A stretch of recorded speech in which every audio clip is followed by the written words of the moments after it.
Thanks, Meg. Let's take a look now at coronavirus numbers in our state. Another 500 people tested positive today. 4 more people died, and hospitalizations also went up. On Friday, we saw the largest one-day increase in cases in the last 2 months.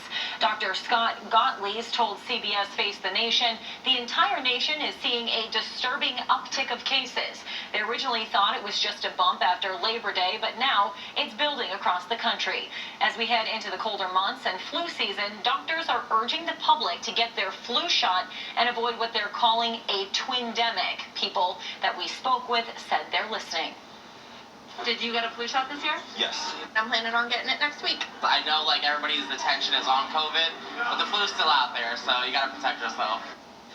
Many of those people say while they don't have the flu shot yet, they do plan on getting it in the coming days and weeks.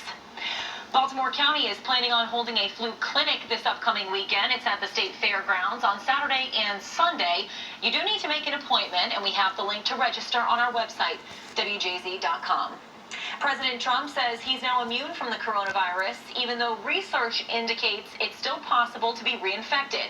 Tom Hansen has the story from New York. In a Sunday interview, President Trump said he believes he is now immune from the coronavirus. It looks like I'm immune for, I don't know, maybe a long time, or maybe a short time. It could be a lifetime. Nobody really knows, but I'm immune. It's not yet known how long immunity from the coronavirus might last after a patient is infected. During his treatment for COVID-19, President Trump received an experimental Regeneron Pharmaceuticals antibody cocktail, which he called a cure. So the president is in very good shape to fight the battles. On CBS's Face the Nation, Regeneron's president and CEO was asked about President Trump's claims. So the president's case is a case of one, and that's what we call a case report. And it is evidence of what's happening, but it's kind of the weakest evidence that you can get. In a memo Saturday, the White House physician said President Trump is no longer considered a transmission risk to others and does not need to self-isolate. But the statement, released after the president held his first public event since leaving the hospital, first of all, I'm feeling great. I don't know about you. did not say if he has received a negative COVID-19 test. And on Sunday, Dr. Anthony Fauci issued a statement in response to the Trump campaign using a clip of an interview with him in an ad.